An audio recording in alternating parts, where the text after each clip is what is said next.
Hi everyone, welcome to another episode of Clickability's video series. I'm Tristram. We've got Belle with us as Here always. again. How are we, Belle? I'm great, doing really well. The sun is shining in Melbourne today. It's lovely. Is it still raining? It was raining last week up there. It's also shining here. It's Ah, so good. glorious. So So we'll good. take it for the win. And hey, look, I think we should also flag that we've sort of named this now. It's like Mm, Insights with Triss and Belle. yeah, there we So, go. guys, we got a title. We Which do. is Pretty exciting stuff. we've moved out of that pilot phase, Yep, we're now yep. fully fledged. We are So thanks to grown-ups. everyone for joining us again. It's great to have your company. And today we want to talk about disability representation in the media. Mm, And this has been motivated by Sia's recent film called Music, and yes. the criticism level that primarily because they have a neurotypical playing an autistic person. Yes. Maddie Um, Ziegler. there's been a couple of criticisms about the research done, and Mm, we think this is the perfect opportunity to open up the discussion and explore what we want to see more of in media and how it should be done. But yeah. Belle, what did you think reading the news about Yeah, music? well, I mean, I don't know about the rest of people in my age group, but it wasn't so much reading the news as seeing on TikTok what was Yeah. going on. And I follow quite a few neurodiverse TikTokers, and there's a girl called Paige who speaks quite openly about these sort of things. And she's on the autism spectrum. And yeah, I just was really struck by what she had to say about the capacity of neurotypical people to portray neurodiverse people and the issues that surround that. One of the glorification of sort of neurotypical people when they're in these roles.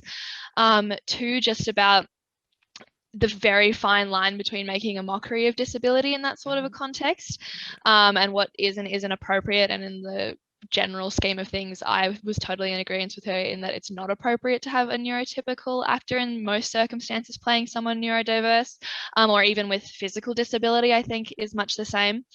So yeah, it's interesting. And there were a lot of even more general things related to disability about it. I know the trailer, for example, didn't have any closed captions, and there were a lot of bright flashing lights in it, which Yeah. is an issue for a lot of people in the disability space.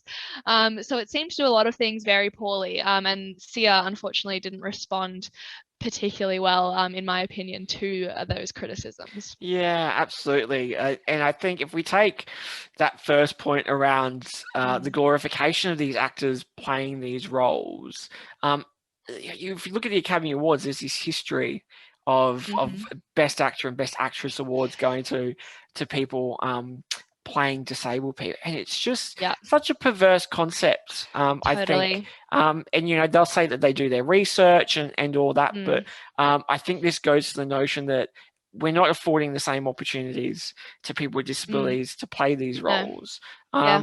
So yeah, how do we tackle this? How do we, stop this from happening, stopping this Yeah. glorification? Yeah, well, I think it comes from like a big old pat on the back. Like, look at us. We have, done such good work in portraying someone with a disability. Look at it, like we're amazing, rather than actually engaging anyone with a disability in the processes and in these films. And it would be a much bigger pat on the back if they did that. And I would be happy to give a pat on the back to directors who are hiring people with disabilities to portray people with disabilities. Mhm. But I think that there should just be like a hallmark of what is and isn't appropriate. And I think that disability and so many forms of diversity are such a specific experience. And particularly disability kind of is a very global and transcendent of race, like religion, sexuality, all of those things, Yeah. that experience. And it's very specific to the individual. Even within the autism spectrum, in the case of this film, there's such great diversity. And without acknowledging that and having appropriate actors in these like spaces, we aren't lifting up the autism community. I think it becomes kind of a film about autism for the typically abled community, which is frustrating. Yeah, absolutely. And I think this ties in really relevantly to the notion that it just leads to stereotyping because Totally. someone is trying to play an autistic person. Mm. They're getting their information. They're trying to portray someone that doesn't have that uniqueness, that individuality, and they just Yes, fall back into stereotype, which is totally. so damaging. It Yeah. basically affects people's perceptions about disability and how they interact with them in Mm. everyday life, and it's something that we definitely need to resolve. And I mean, for yourself, I know that you were recently posting quite a lot about The Oh, Witches, I a did, film. definitely. So Yeah. this was a film starring Anne Hathaway in which Mm. witches have various deformities. This feeds Yes. into the sort of the common trope in Hollywood that deformity equals evil. Yeah. Um, so yeah, tell us a little bit about what you thought of Totally. this, and Yeah, yeah. yeah. Well, I mean, I love Roald Dahl. Roald Dahl is great, and all of his books and stuff were so excellent when I was younger. And The Witches was a particular favorite of mine. And then we had the trailer for the Anne Hathaway remake of the film come out, and they had a segment that was like how to spot a witch. And one of the main things in this was the witches taking off their gloves and having hands that were deformed, or I wouldn't necessarily say deformed, but in the way that was very similar to the hands of people who have symbrachydactyly, which is a specific form of limb difference. Yeah. And it was just like, that's how you spot someone that's a witch. That's how you spot someone that's evil. And I had a lot to say about that. A lot of other people also had a lot to say about that. There was a little hashtag that went around, not a witch, and everyone, girls a lot, particularly with limb differences, were posting pictures like not a witch. And it became quite a big movement, which was really great. And we got an apology from Anne Hathaway. She handled the Amazing. situation so well. We loved that. And then she like shared a bunch of stuff from the Lucky Finn project and all these awesome disability communities. But yeah, it was just super upsetting because I think a lot of people with disabilities, me particularly, have had that experience of children being afraid of me or like not understanding what's going on. And you know, it's a kind of, it takes an effort for me to explain that every time. Like your Yeah. body's being feared by someone, and having to explain yourself is an uncomfortable experience, even for someone like me who's like majorly bullshit and couldn't care less in most situations.